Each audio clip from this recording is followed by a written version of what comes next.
একদিন পবন আর সূর্যের মধ্যে প্রচণ্ড তর্ক শুরু হলো। দুজনের মধ্যে কার শক্তি বেশি এটাই ছিল তর্কের বিষয়। তর্ক তো শেষ হচ্ছিলই না। এ বলে আমি বড়, ও বলে আমি বড়, কিন্তু কেউই হার স্বীকার করতে চাইল না। অবশেষে দুজনেই ঠিক করলো, এমনভাবে আমাদের কথা কাটাকাটি করে কোনো লাভ নেই। হাতে কলমে পরীক্ষা করে দেখা যাক কার শক্তি সবচেয়ে বেশি। পবন বলল, ওই দেখছো না, রাস্তা দিয়ে একটা লোক যাচ্ছে, তাহলে প্রতিযোগিতা শুরু করা যাক। ওই যে লোকটার জামা কাপড় জোর করে খুলতে পারলে সেই আজকের প্রতিযোগীর জয়ী,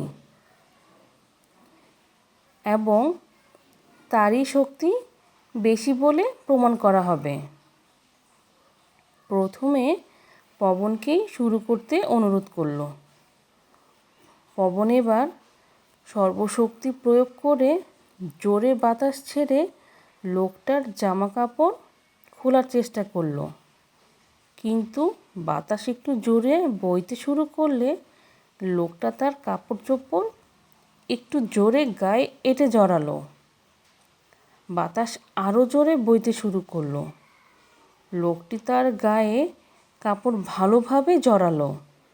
তারপর বাতাস যখন দারুণ জোরে হাড় কাঁপানো বাতাস বইতে শুরু করলো, তখন লোকটি তার জামা কাপড় পরার উপরে একটা কোট পরে বসলো। ব্যাপারটা দেখে পবন হাল ছেড়ে দিল। কিছুতেই লোকটার গায়ে থেকে জামা কাপড় ছাড়াতে পারল না। এবার তো সূর্যের পালা। সূর্য তার শক্তির পরিচয় দেওয়া শুরু করলো। সূর্য একটু তাপ বাড়াতেই লোকটি গায়ের থেকে কোটিটা খুলে দিল। এরপর তো সূর্য আরও তাপ বাড়াতে শুরু করলো। তাপ যখন প্রচণ্ড বাড়ল, লোকটি তখন একের পর এক জামা কাপড় খুলতে লাগলো। আরও তাপ বাড়াতেই লোকটি আর সহ্য করতে না পেরে অবশেষে গায়ের সব জামা কাপড় ফেলে পাশের নদীতে গা ঠান্ডা করতে নেমে পড়ল। গল্পের উপদেশ: জোর জবরদস্তি করে কোনো কাজ হাসিল করা যায় না।